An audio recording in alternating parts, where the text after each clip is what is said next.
Olá! Hoje nós estamos aqui para tratar novamente de um tema bastante importante dentro da área do direito imobiliário e urbanístico, qual seja a responsabilidade do síndico frente a reformas que aconteçam no condomínio. Isso tudo em decorrência da NBR 16280 de 2014 e também, claro, do nosso Código Civil, porque não poderia ser diferente, até porque antes da NBR 16280 era o Código Civil que regulava, até mesmo ali a partir do artigo 1336, a questão de que eu não posso executar qualquer obra que venha comprometer a segurança do condomínio. Então, nesse sentido, nós temos a tratar sobre a importância dessa NBR dentro desse cenário jurídico. Muito embora, claro, ela não seja mais muito nova, porque nós estamos falando aí de uma normativa de 2014, ela ainda é um pouco ou até bastante desconhecida aí de muitos síndicos quando se fala em reforma de condomínios ou em condomínios dentro de unidades individuais. E quando a gente fala dessa importância, nós não podemos esquecer justamente da segurança. Por quê? Porque eu não estou tratando apenas da minha unidade, eu estou tratando de uma coletividade de moradores. E por que a gente se preocupa tanto e por que tem uma NBR só para falar disso? Porque hoje no Brasil nós temos 68 milhões de pessoas vivendo em condomínios. Olha só, de 200 milhões de brasileiros aproximadamente, nós temos 68 milhões de pessoas que vivem em condomínio. Daí porque a importância de nós termos uma normativa que se volta justamente a resguardar de forma bastante específica esse controle.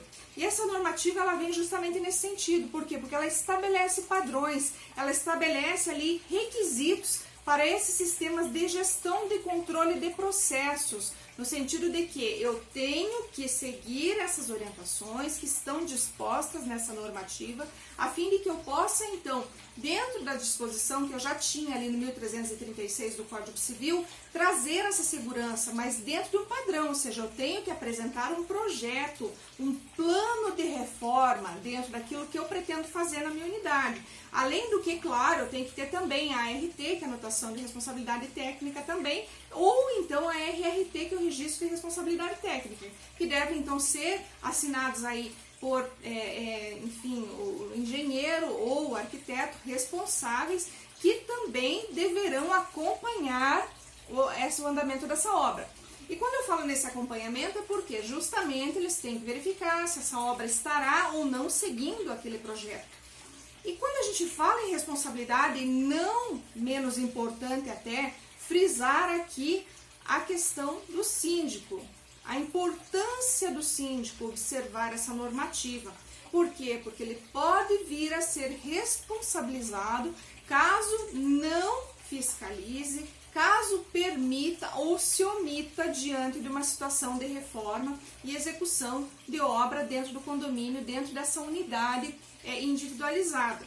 Por quê? Porque a ele cabe o dever de fiscalizar. Ele é a pessoa responsável dentro do condomínio a quem incumbe então esse dever. Por quê? Porque ele assumiu o encargo, ele tem este ônus, né? Ele recebe, né, uma contraprestação por esse trabalho e também tem um ônus. E quando eu falo de síndico, eu também não posso desprezar ali a figura do administrador também desse condomínio, que pode vir então a ser também responsabilizado. Quando eu falo de responsabilização, eu falo no sentido lato sensu, eu falo de responsabilização civil e também falo de responsabilização criminal. Por quê? Porque eu não posso esquecer que existem as searas diferenciadas do direito e cada um, então, vai ser responsável, cada uma delas será a responsável, então, pela aplicação aí da norma correlata.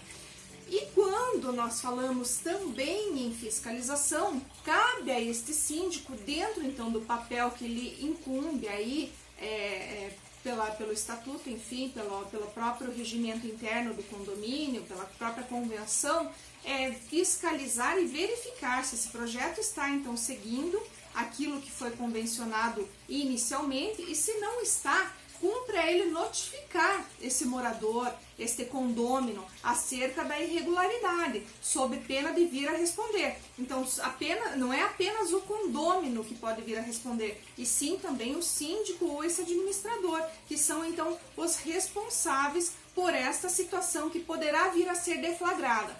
Quando a gente fala da NBR, é importante ainda considerar que ela não surgiu do acaso. Muito embora tivéssemos já o próprio Código Civil aí tutelando essas situações, o direito aí de propriedade, o direito de vizinhança, né, que são tão caros a nós da área imobiliária, tem que se ressaltar que essa normativa ela veio justamente de uma situação aí que causou aí um imenso dissabor, né, uma tristeza muito grande, né, lá no Rio de Janeiro, com o desabamento aí do edifício Liberdade, que contava com 20 andares. E esse desabamento justamente decorreu do fato de que unidades autônomas, ou seja, moradores, né, acabavam procedendo à realização dessas reformas em inobservância ao direito dos demais condôminos, ou seja, alterando e inclusive aí alterando e mexendo com as vigas, com a estrutura da unidade imobiliária, que invariavelmente acabou repercutindo na estrutura de todo o edifício. Então, esta situação é a que vem justamente ser tutelada pela NBR, que veda aí expressamente a possibilidade de que este condômino venha então, dentro da sua obra, dentro da sua reforma, naquilo que pretende realizar na sua unidade, a impactar de alguma maneira aí na estrutura, né, que possa então causar um prejuízo ao vizinho, enfim, a toda a estrutura do prédio, né? Por isso, aí a necessidade então de se observar aí esse projeto, para que esse projeto então, quando apresentado, possa então aí configurar ou se apresentar de uma maneira que não venha influenciar nessa estrutura, nas vigas, que são aquelas vigas primárias, que às vezes, muitas vezes, normalmente, claro, estão dentro ali, passam por dentro daquela unidade. Então essas vigas primárias deverão ser respeitadas. Aí você pode me perguntar, tá, e o que se faz depois com essa apresentação de projeto? O síndico, a ele caberá então a guarda dessa documentação e essa fiscalização para justamente poder analisar dentro desse transcurso, durante o transcurso da obra, verificar se a obra então está seguindo aqueles padrões, está seguindo aquele projeto. Além disso, claro que o síndico muitas vezes, né, na sua grande maioria, aí não vai ter conhecimento específico da área de engenharia, da área de arquitetura, o que culminará na necessidade de que ele então possa estar amparado por um técnico, por alguém que seja efetivamente aí da área, para que possa então respaldá-lo nas suas atuações, enfim, nas suas intervenções, a fim de que ele possa ter segurança aí em toda essa análise. Por isso, então, a importância que ele esteja amparado para que não venha a responder. E claro, se ele eventualmente se deparar com uma situação de erro naquele projeto, ou então distanciamento, alguma situação que não corresponda àquilo que foi então inicialmente estabelecido, ele deve então ele deve notificar esse morador, esse condômino, a fim de que ele não venha responder, seja civilmente ou então ainda criminalmente, porque a sua omissão poderá gerar, sem sombra de dúvida, esse impacto, esse dever de responder aí por essas situações que poderão aí vir a ser deflagradas, assim como aconteceu lá no edifício Liberdade, né? Em que, muito embora não tenha sido ou não tenha sido efetivamente encontrado aquele que causou o prejuízo, quem respondeu foi o síndico. Por quê? Porque a ele cabia, então, dentro aí da sua obrigação, dos seus deveres como síndico, de fiscalizar. E não o fazendo, acabou respondendo então aí por essas situações que geraram 17 aí óbitos mais 5 desaparecidos. E para nós, especialmente do direito imobiliário, sabemos que isso não é novidade, né? Em todos os condomínios existe aí aquele condômino que prefere alterar a sua unidade de alguma maneira, ou quer de alguma maneira estruturar, fazer uma obra, enfim. Mas essa obra deve estar então em compasso com o direito de vizinhança, com o Código Civil, no artigo 1336, que fala expressamente sobre essa situação, e mais do que isso agora, deve observar a NBR. E claro também, se esse síndico ou se esse administrador eventualmente se deparar com uma obra irregular e se não fizer nada, né, ele além de responder também, né, de forma civil, como a gente falou, vai responder de forma criminal, e não apenas ele, né? Ele vai poder ali, o próprio condômino, o próprio morador, que é o responsável por aquela obra, também responderá. E além de tudo, esse proprietário, causador desse dano, que agiu em descompasso com aquele projeto inicial, poderá, antes de mais nada, ser multado, né? E quando a gente fala da responsabilidade civil, existem hoje aí previsões no nosso ordenamento jurídico sobre as ações cabíveis para um caso como este, né? Então, antes do advento do Código do CPC de 2015, nós tínhamos aí a anunciação de obra nova, que caracterizava então a medida mais apropriada para ingressar em juízo, visando justamente a paralisação, né? O óbice a essa obra que estava ou estaria gerando aí o problema para o condomínio. Hoje nós não temos mais essa figura dentro do nosso ordenamento jurídico. No entanto, nós temos ainda a obrigação de não fazer, né, com antecipação de tutela ali, que pode então ser deferida já em sede liminar, a fim de que este causador deste dano, possível dano, né, ele tem então que parar, né, a obra vai ser paralisada sob pena aí de aplicação de multa diária. Então nós temos dentro do nosso ordenamento jurídico essas previsões que então nos remetem à possibilidade de que o direito da vizinhança, o direito de vizinhança, a segurança dessa vizinhança deve ser então resguardados acima de qualquer situação, sempre que se perceber qualquer irregularidade diante de uma obra aí que seja realizada dentro desse condomínio. Daí a importância então da gente falar dessa NBR, né, que parece aí, às vezes quando a gente comenta, poxa, mas uma NBR, né, talvez não tenha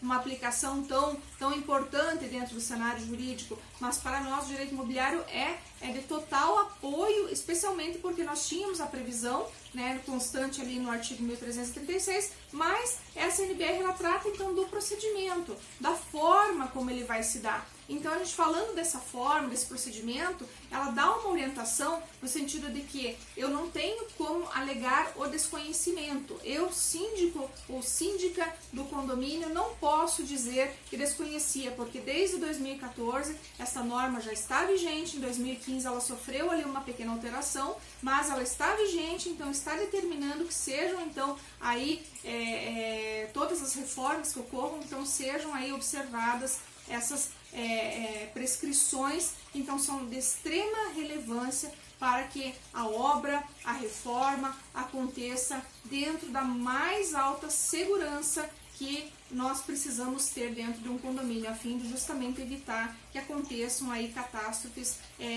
como essa que nós verificamos lá no edifício Liberdade, no Rio de Janeiro. Daí porque então a atuação do síndico se revela de suma importância dentro desse cenário, para que então sejam aí todos aqueles que eventualmente pretendam ou enfim estejam já realizando obras, que sejam então essas obras ou esse projeto submetido ao crivo desse síndico, para que então analise para ver se há regularidade, se não há aí qualquer possibilidade de que alguma estrutura venha a ser atingida, sob pena de que venha necessariamente a responder aí por todos os danos que venham a ser gerados. E olha só, é importante considerar nesse caso que quando a gente trata de obra em unidade condominial, eu não tenho que necessariamente passar por uma assembleia, tá? O síndico tem que aprovar.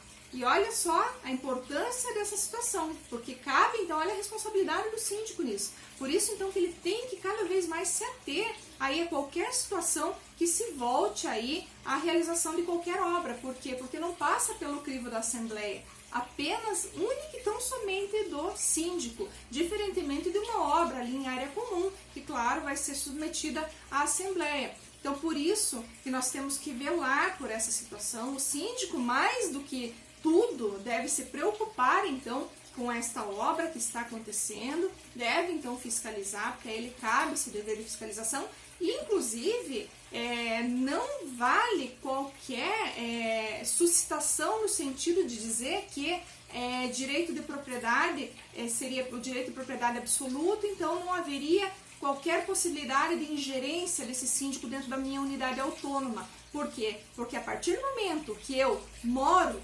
num condomínio, dentro de um edifício, com uma coletividade de pessoas, eu estou falando num direito comum.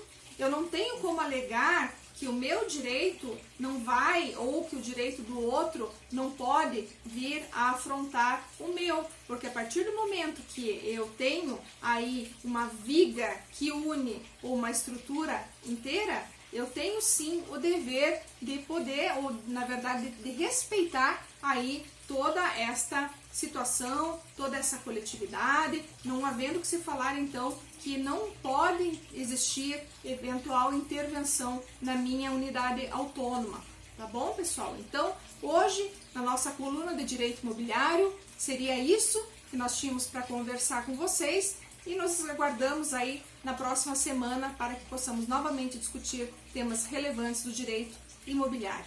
Um grande abraço!